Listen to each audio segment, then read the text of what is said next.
Ya, kita mencoba melihat cabai yang tumbuh segar dengan buah-buah yang cukup segar juga. Tetapi apakah kita pernah bertanya terhadap diri kita sendiri bahwa Allah Tuhan yang Maha Kuasa memberikan artikulasi bagaimana manusia menerjemahkan pohon cabai yang buahnya banyak itu. Fabi ayyi alai rabbikuma tukadziban. Maka nikmat Tuhanmu manakah yang kamu dustakan? Cabai ketika ditanam di tanah yang tidak pedas, tetapi di dalam tanah itulah terdapat kumpulan-kumpulan manis, kumpulan-kumpulan asam, kumpulan pedas. Kalau kita tanam tebu, maka kita peroleh manis.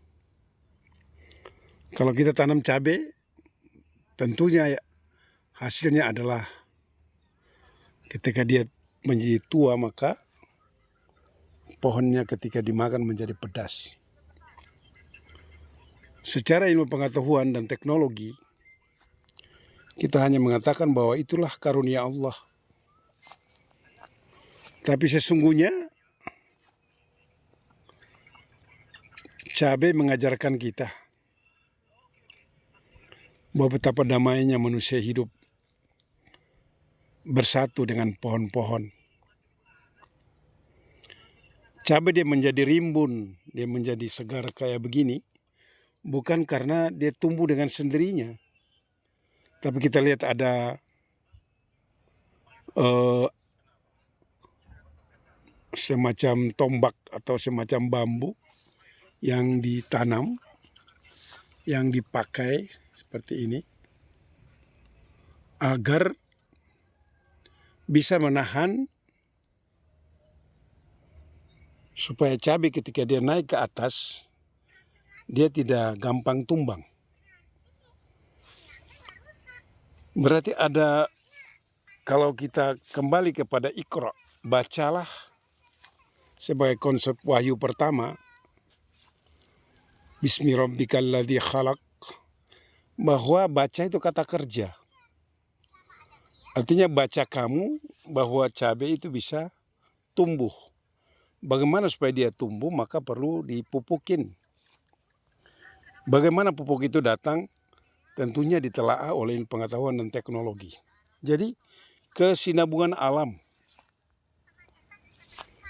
Kalau kita kembali kepada penyebab alam, ada hortikultura. Ada berbagai jenis tanaman yang kita tanam berdampingan, bersatu, menyatu. Tetapi atas kuasa Allah, mereka walaupun berdampingan, cabai tetap cabai, tomat tetap tomat, dan tomat tidak pernah buahnya menjadi menjadi manis, menjadi pedas. Tapi dia tetap, dia tumbuh dan dia berkembang sesuai takdirnya. Jadi kalau kita, makanya dalam ayat-ayat Al-Quran ada 144 kali kita diperingatkan, afala ta'qilun, afala tatafakkarun, apa kamu tidak berpikir? Semuanya kiasan hidup dari yang Allah jadikan sebenarnya adalah kembali ke kita. Janganlah lihat cabai cumanya sebagai pohon yang kita makan, tapi cabai juga dia memberikan inspirasi kepada kita di luar sana. Bapak Ibu yang tidak menanam cabai, betapa pentingnya hadirnya seorang petani. Dan petani juga dia butuh waktu. tenaga untuk dia bekerja. Dia mencangkul kebunnya, lalu menanam, terus dijaga, dipelihara. Jadi kesinambungan kita dengan alam semesta. Undur ila man huwa asfala minkum wala tanzuru fis samawati wal ard.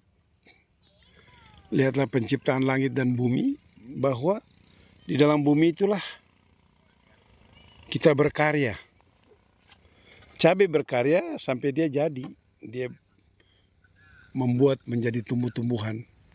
Dan kalau kita makan tanpa cabai, ini dia nih pohon yang kelihatan biasa-biasa saja ini. Kalau makan tanpa cabai, rasanya kurang enak. Ya, kembali ke kita semua, bahwa harusnya kita semakin takjub dan mengatakan bahwa Allah Maha Kuasa. Allah Maha Besar atas segala ciptaannya.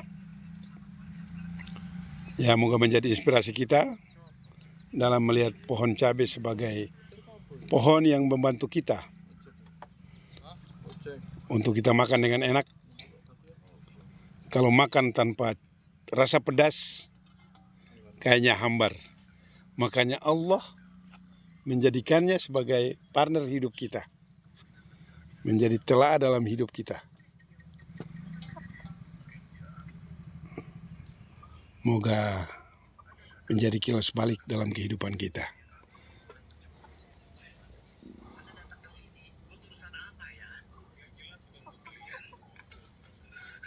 Amin.